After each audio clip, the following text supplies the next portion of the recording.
आज हम लोग पृथ्वी और हमारा जीवन कक्षा 8 का पाठ 7 भारत मानव संसाधन। आपके पाठ का नाम है भारत में मानव संसाधन, पाठ 7 है। उसके प्रश्न उत्तर को अभ्यास कार्य को करेंगे, लेकिन अभ्यास कार्य करने से पहले मैंने इस चैप्टर को जो समझाया है उसका जो वीडियो दिया है उसको आप ज़रूर से देख लें। पहले आप चैप्टर को समझ लें, तब ये क्वेश्चन आंसर आप स्वयं अपने शब्दों में दे सकते हैं। ये सब रटने की ज़रूरत नहीं, हम आपकी हेल्प आप कह रहे हैं तो प्रश्न उत्तर बता रहे हैं, लेकिन आपको समझकर अपने शब्दों में इसको लिखना है। तो हम शुरू करते हैं पाठ 7 का मानव संसाधन का प्रश्न उत्तर। तो आपका पहला प्रश्न है, अनुकूलतम जनसंख्या किसे कहते हैं?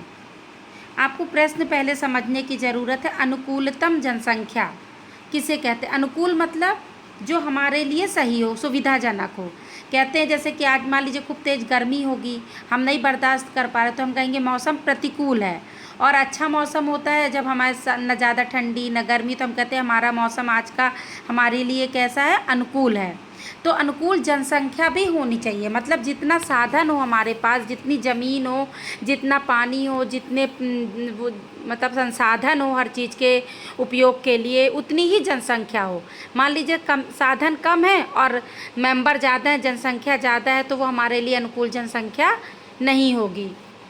तो अनुकूलतम जनसंख्या किसे कहते हैं? इसका उत्तर ये है, अनुकूलतम जनसंख्या जनसंख्या की वह स्थिति है जो देश में उपलब्ध भूमि, सुविधाओं एवं अन्य प्राकृतिक संसाधनों पर दबाव न डालती हो। इसको अपने शब्दों में ऐसे लिखेंगे कि अनुकूलतम जनसंख्या वह जनसंख्या की वह स्थिति है जो देश में उपलब्ध भूमि, सुविधाओं और अन्य प्राकृतिक संसाधनों के हिसाब से हो, उस पर दबाव न डालती हो, कम ही न हो। जितनी जनसंख्या उतने संसाधन भी होना ज़रूरी है। इस तरह से भी आप समझ सकते हैं, जैसे किसी घर में मान लीजिए एक ही कमरा है और वहाँ 12-15 लोग रहने वाले हैं या 10-12 लोग हैं, एक ही पानी खाने का सामान कमाने वाला एक व्यक्ति है, तो ये सब अनुकूल हुआ, प्रतिकूल हो गया, है ना।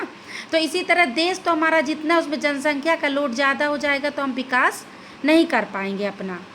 तो इस तरह अनुकूलतम जनसंख्या किसे कहते हैं? जो जनसंख्या की स्थिति देश में उपलब्ध भूमि सुविधाओं के अनुसार हो, है ना, उसे अनुकूलतम जनसंख्या कहते हैं।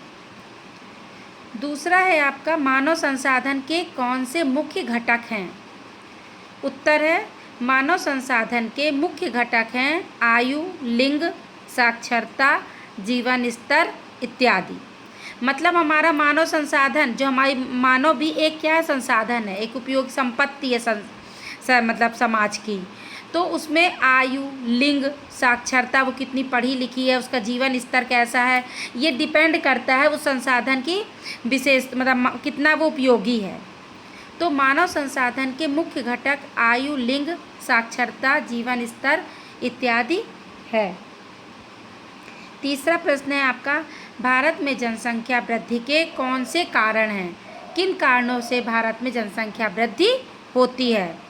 उत्तर है आपका, जनसंख्या वृद्धि के मुख्य कारण इस प्रकार हैं। पहला, अशिक्षा। दूसरा, परंपरागत विचार। तीसरा, मृत्यु दर में कमी। चौथा, जलवायु। और पांचवा, दूसरे देशों से लोगों का भारत में आकर बसना, जैसे बांग्लादेश, नेपाल, भूटान आदि। तो ये कारण है जिनके कारण हमारे देश की जनसंख्या बढ़ रही है। अशिक्षा के कारण, लोग पढ़े लिखे नहीं हैं। दूसरा, परंपरागत विचार हैं कि नहीं लड़का होना चाहिए, नहीं ज़्यादा बच्चे होने चाहिए। तीसरा, मृत्यु दर में कमी हो गई है, अब अच्छी स्वास्थ्य सुविधाएं मिल गई हैं, है ना। चौथा, जलवायु भी हमारे यहाँ जैसी है, सही है, अनुकूल जलवायु है। और पांचवा है, दूसरे देशों से लोग भी भारत में आकर के बांग्लादेश, नेपाल, भूटान आदि के आ गए हैं। इसी कारण हमारे भारत देश की जनसंख्या अधिक है। अब हम चलते हैं अगले प्रश्न की ओर। जनसंख्या के वितरण में अंतर क्यों पाया जाता है? जनसंख्या का वितरण मतलब हर जगह बराबर जनसंख्या नहीं है, किसी क्षेत्र में ज़्यादा जनसंख्या है, किसी क्षेत्र में कम जनसंख्या है। तो ऐसा क्यों है? इसका उत्तर है, गंगा यमुना के मैदान में अधिक जनसंख्या निवास करती है क्योंकि वहाँ की भूमि समतल एवं उपजाऊ है। अच्छी जलवायु होने के कारण कृषि भी अच्छी होती है। यातायात की सुविधाएं एवं बड़े उद्योगों में रोजगार होने के कारण समुद्र तटीय मैदानों में जनसंख्या निवास करती है। न्यूनतम जनघनत्व वाले क्षेत्र राजस्थान के मरुस्थल, हिमालय पर्वत, उत्तरी पूर्वी पहाड़ी क्षेत्र एवं मध्य के पठार हैं। यही कारण है कि जनसंख्या का वितरण में अंतर पाया जाता है। अब आपको समझ में आया? अभी इससे आपको समझ में नहीं आया होगा जनसंख्या का वितरण में अंतर क्यों पाया जाता है। मतलब कहीं पर ज़्यादा जनसंख्या, ज़्यादा लोग रह रहे हैं, किसी क्षेत्र में बहुत कम जनसंख्या है। तो ऐसा क्यों है? ऐसा इसलिए है कि जहाँ पर अनुकूल, जैसे गंगा यमुना का मैदान है, वहाँ पर ज़्यादा जनसंख्या रहती है। क्यों? क्योंकि वहाँ की समतल भूमि है और उपजाऊ भूमि है, तो वहाँ की जलवायु भी अच्छी है, ना ज़्यादा गर्मी है ना ज़्यादा ठंडी है। वहाँ खेती भी अच्छे से होती है, वहाँ यातायात के साधन है, बड़े बड़े उद्योग हैं। तो ऐसी जगहों पर लोग ज़्यादा रहते हैं, वहाँ उनको रोज़गार तुरंत मिल जाता है, रहन सहन उनका अच्छा रहता है, तो वो वहाँ पर ज़्यादा लोग आ करके बसने लगते हैं। इसी तरह जो समुद्र तटीय मैदान भाग है, वहाँ भी बहुत ज़्यादा जनसंख्या निवास करती है, वहाँ भी बड़े बड़े उद्योग लगते हैं। और न्यूनतम कम जनसंख्या कहाँ रहती है? जैसे राजस्थान का मरुस्थल है, वहाँ पर जीवन थोड़ा कठिन है, पानी की समस्या है, गर्मी है ना, खेती नहीं होती है। और हिमालय पर्वत है, वहाँ पर भी रहना बहुत ठंड रहती है। आप रहना, वहाँ का जीवन बहुत ही स्तर प्रतिकूल है, कठिन है।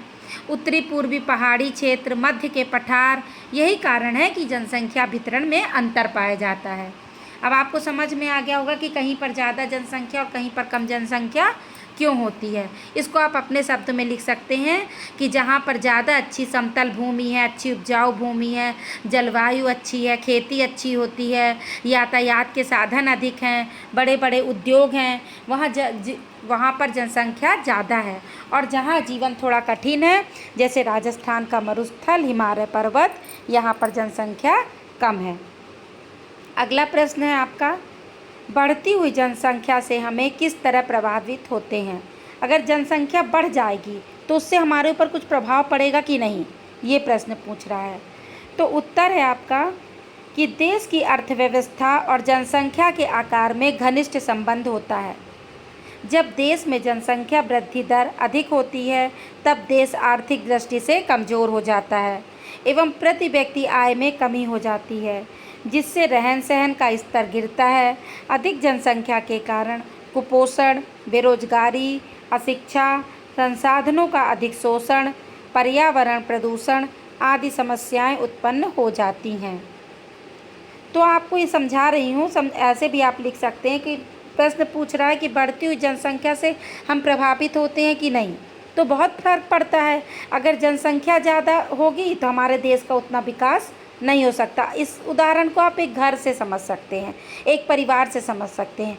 एक परिवार है जहाँ चार सदस्य हैं और एक परिवार है वहाँ एक ही कमाने वाला है, और एक परिवार और है जहाँ एक ही कमाने वाला है और 10 सदस्य हैं। अब ये बताइए कहाँ पर ज़्यादा विकास होगा? जहाँ 4 लोग हैं वो ज़्यादा अच्छा खाएंगे, ज़्यादा अच्छा पहनेंगे, ज़्यादा अच्छा घूमेंगे, यहाँ पढ़ाई स्तर हर चीज़ अच्छी होगी। और जहाँ 10 लोग हैं वो उतने में ही कम खाना मिलेगा, उनका स्तर, जीवन स्तर क्या हो जाएगा? गिर जाएगा।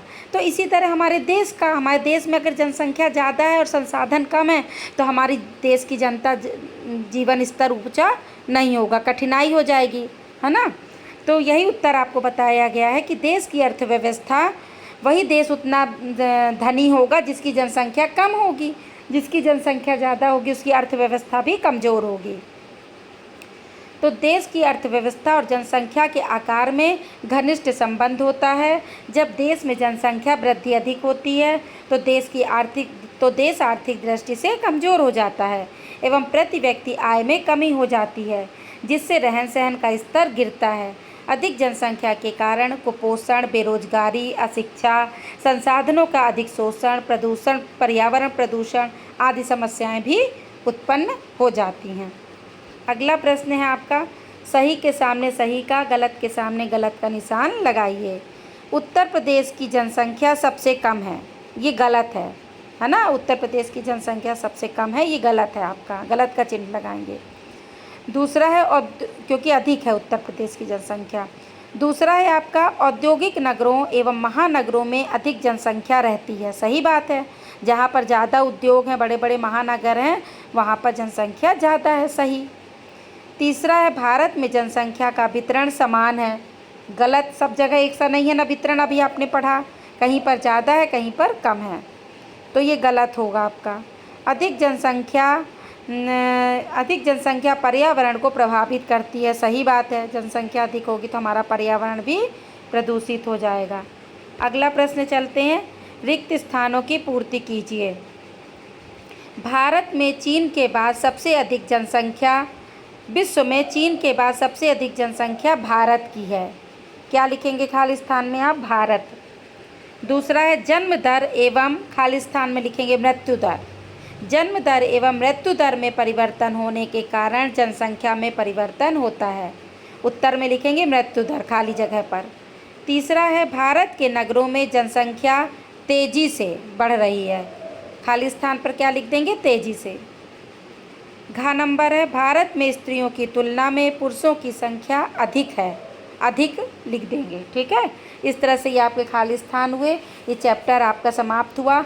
आपको कोई चीज़ नहीं समझ में आ रही है तो आप प्लीज़ हमें बताएं, और आप इस तरह से उत्तर समझ में आ जाएगा, आपको याद हो रहा है तो वो भी बताएं, और जो भी दिक्कत हो मैं उसका समाधान करूँगी। धन्यवाद।